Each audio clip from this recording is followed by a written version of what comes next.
front of me. While the paras combed the ground, we scanned the immediate landscape for enemy or hidden IEDs. Simon stared into his target acquisition and designation site, constantly probing the tree lines, bushes, and shadows ahead of the paras, with 127 times magnification daytime TV camera lens. An Apache crew always worked as a team, so while Simon controlled the telescopic view, I maintained the overall perspective from the back seat. That meant covering the paras' rear, as well as keeping one eye on the second Apache in our flight. They were responsible for the outer security cordon, keeping their eyes peeled for any new threat coming into the area. Anything already inside the lad's 2-square-kilometer radius was ours. I had slaved the 30mm cannon to my right eye. Its rounds would now zero in on any target in the crosshairs of the monocle over my right eye. All I needed to do was look at the target and squeeze the weapons release trigger on the cyclic with my right index finger. It left Simon free to scan. He'd be quick to pull his own trigger too if he spotted anything in the Tad's crosshairs.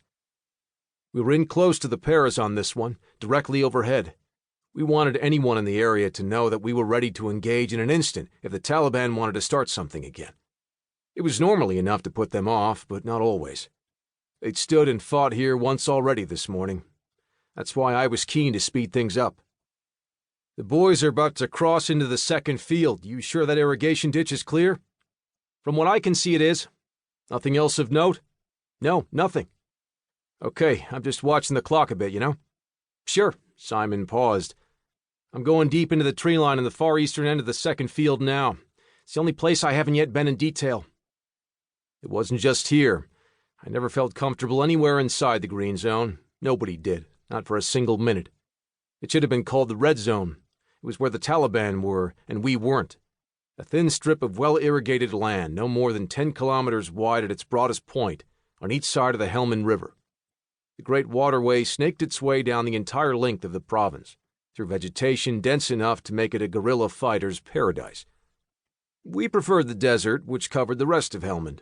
There was nowhere to hide there, which was why the Taliban fought the battle in here instead. The British forces had first entered Helmand and its green zone 2 months earlier.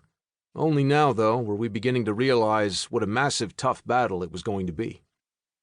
"I've got something," Simon said quietly. I eased the cyclake back a centimeter or so to reduce our airspeed. That would make it easier for him to hold the image he wanted on the Tads. "I think I've got a body." "Where, buddy?" "Northeast corner of the second field, just under the trees. No thermal off it, but it's definitely a body. Lasering now for the grid reference."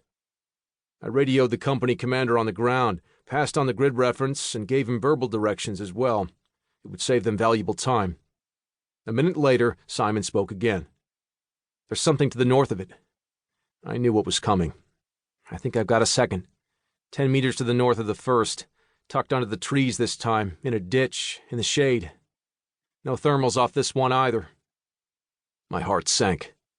Unless the second body was a dead Taliban fighter, one KIA and one MIA now sounded very much like 2 KIAs. We were too late to do anything for either of them.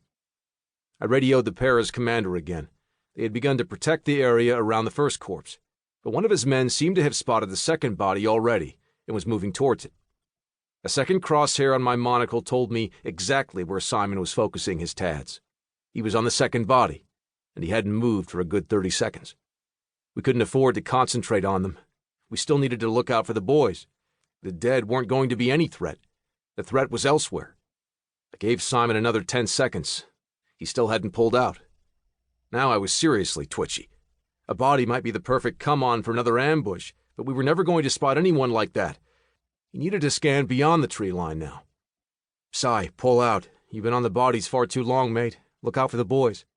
"There's something wrong." "There's a lot fucking wrong, mate. They're dead. Just pull out." "No, Ed, you don't understand. There's something wrong with the bodies." I looked down my TAD screen above my right knee for the first time. It replicated Simon's vision completely. It was hard to make out a huge amount of detail from the black and white TV image, but it was immediately obvious that there was no tonal difference on either of the guys' body surfaces.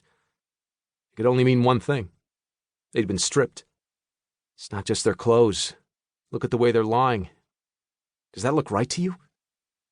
Both men were flat out, arms down by their sides. You don't fall like that if you've been hit in combat. As we continued to circle...